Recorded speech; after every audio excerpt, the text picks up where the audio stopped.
Today, the Metropolitan Museum of Art is making its collection open access under CC0. What it means is all those images, all those artworks we were seeing this morning as you're having your coffee, all these artworks and more are now available to share unrestricted. There's very few things in the world that you look at and you know they're going to be here in 100 years' time. The Met is, we have historic artifacts here that are testaments to human ingenuity. And so with that comes responsibility to get those out and to make those objects relevant so we understand ourselves better.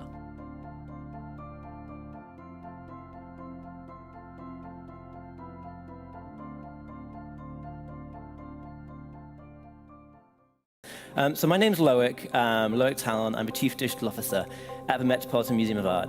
And my topic is the future of museums.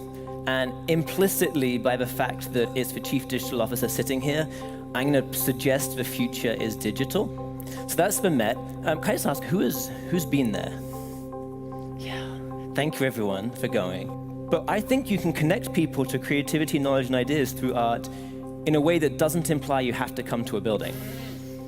There is the building component, and I think there will always be this experience at a museum. But if we're talking about scaling, getting beyond the 7.3 million people that have the privilege of coming to New York each year, I want to start thinking about the 3.9 billion people that have an internet connection. How can I reach those people? How can I start defining the museum relationship to that audience?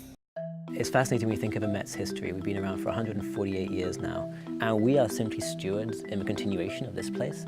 And with that, frankly, comes huge responsibility. One of the main areas of activity has been around digitizing the collection. Digital, my team take these beautiful images being created by the museum and make those available. We've done about 460,000 so far. And what's incredible is when you start photographing these objects and taking really high-res images of them, you can zoom in on the image and see details that you really can't see with a human eye. That level of connection is actually where I think digital starts being really fascinating. Because it's not a matter of trying to replicate or replace the physical experience. We're creating a different kind of experience online. Now we want to ask a question. Using AI technologies, what can people build on that?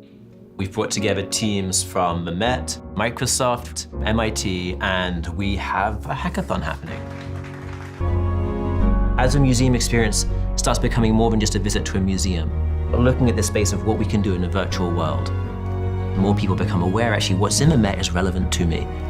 But ultimately, it's those ideas we want people to take away with them. It's the connections to culture, the connections to history.